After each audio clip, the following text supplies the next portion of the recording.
Hello, my name is Aleka and I will be presenting about biochar from agricultural waste and utilization for mass growth. Malaysia climate is classified as hot, humid, and rainy throughout the year, which is an ideal agricultural activity. With the expanding agriculture, the production has naturally increased its quantities as well as the estimation of waste. Untreated agricultural waste will lead to a variety of problems in the future, such as overburning or skeleton burns, which is still practiced by some of the local farmers. Other than that, the local farmers also use chemical fertilizer to improve the plant growth. Biochar made from agricultural waste can be used as organic fertilizer to improve soil quality, plant growth, and development. Biochar is a carbon-rich organic material created by pyrolyzing agricultural waste such as wood chips or crop straw in an oxygen-limited climate. Agricultural waste is a fiber-rich product which is suitable for preparation of biochar as it is a better option and less resource. Biochar differs from black carbon that is made with the aim of being used as soil improver.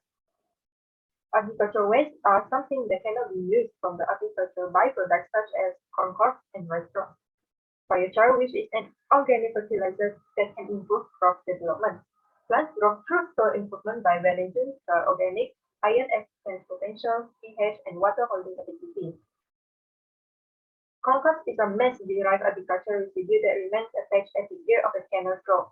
It is dense and uniform nature, excellent energy content, and also low concentration in sulfur and nitrogen.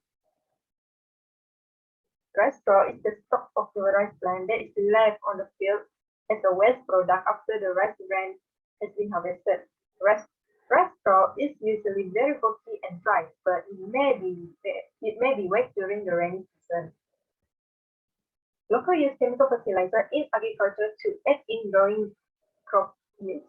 There are negative effects which can keep increasing on soil quality, and contamination has been discovered in certain areas. Primary nutrients are essential for plants like nitrogen, phosphorus, and potassium. These nutrients are important for healthy foliage, strong roots, and disease. Nitrogen increases crop yield. It can enhance the productivity as it plays a role in the formation of amino acid and chlorophyll. But with the excess of nitrogen, it will degrade the soil and environment quality. Phosphorus involved in a variety of cellular processes. It is a structural component of macromolecules participating in several main production systems. It is required by plants in relatively large amount of optimal growth. And lastly, potassium improves plant growth tolerance and helps to reduce water loss.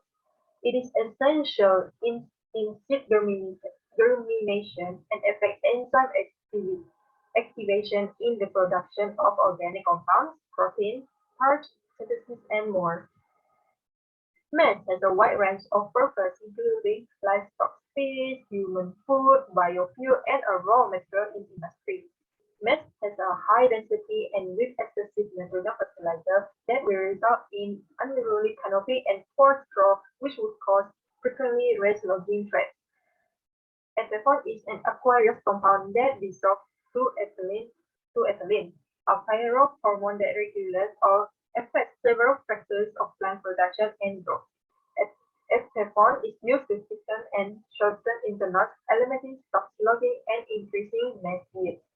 Maize is a moderate salt-tolerant crop that can be cultivated in a wide variety of climate zones.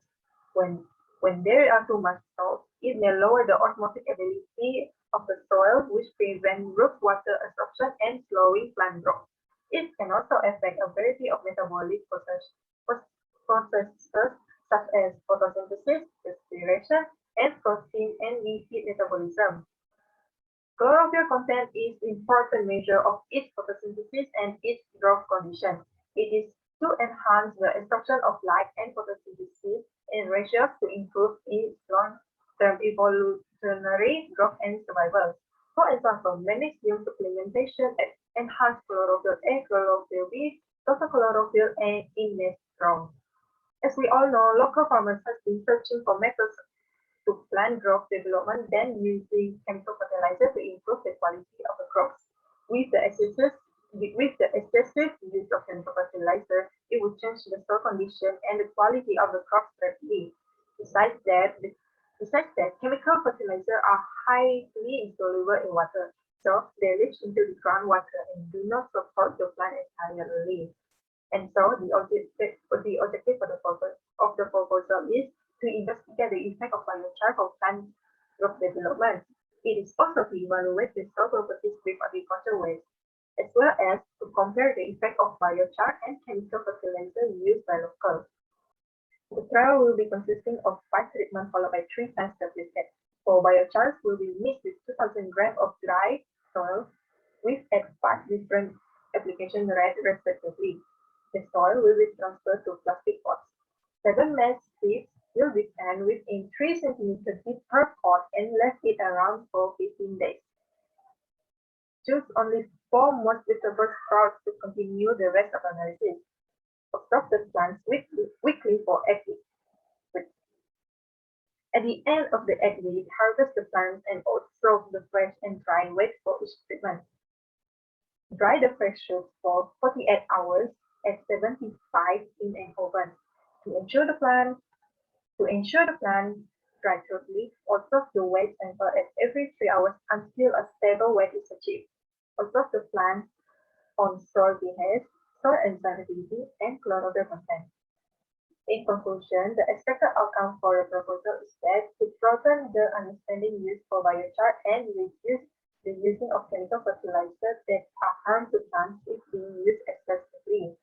It is also the different effects between biochar and chemical fertilizers.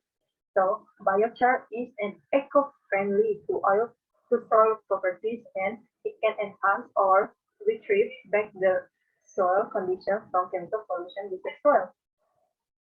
This is the work plan for the experiment, which I think it is suitable, which I think it is suitable judging by doing some trial and error with the making of biochar. Thank you.